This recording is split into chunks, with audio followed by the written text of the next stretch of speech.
Hey guys, today I would like to discuss how a theft loss is treated for federal income tax purposes. Under Section 165A of the United States Code, taxpayers may deduct losses sustained during the taxable year that are not compensated by insurance or otherwise. Theft losses are specifically governed by 26 U.S.C. Section 165E and Treasury regulation.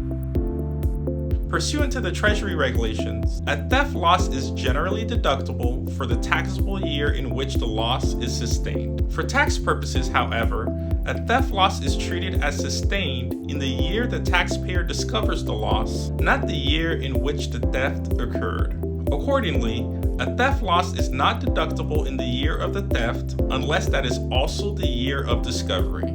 Importantly, if in the year of discovery there exists a claim for reimbursement with respect to which there is a reasonable prospect of recovery, the deduction must be deferred until it can be determined with reasonable certainty whether such recovery will be obtained. A loss is not considered sustained while such a reasonable prospect of recovery exists. Additionally, the same theft loss may not be deducted more than once for federal income tax purposes.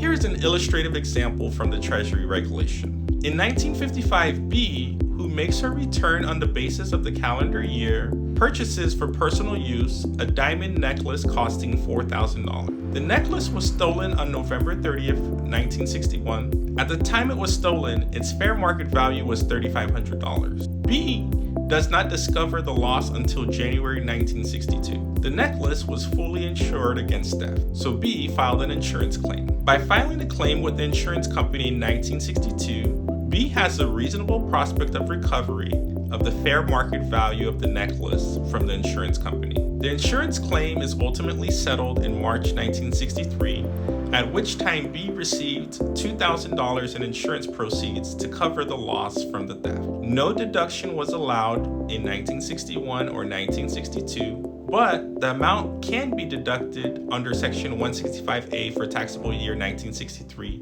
in the amount of $1,500, which is computed as follows. The value of the property immediately before the theft, $3,500, less the value of the property immediately after the theft, gives us a balance of $3,500. Then, less the insurance proceeds received in 1963 of $2,000, that gives us $1,500 as an allowable deduction in 1963. This example reinforces that where a reasonable prospect of recovery exists, the deduction is deferred until the taxable year in which the recovery claim is resolved. My name is Vladimir St. Louis, and I am a tax attorney here at Mitchell St. Louis, PA.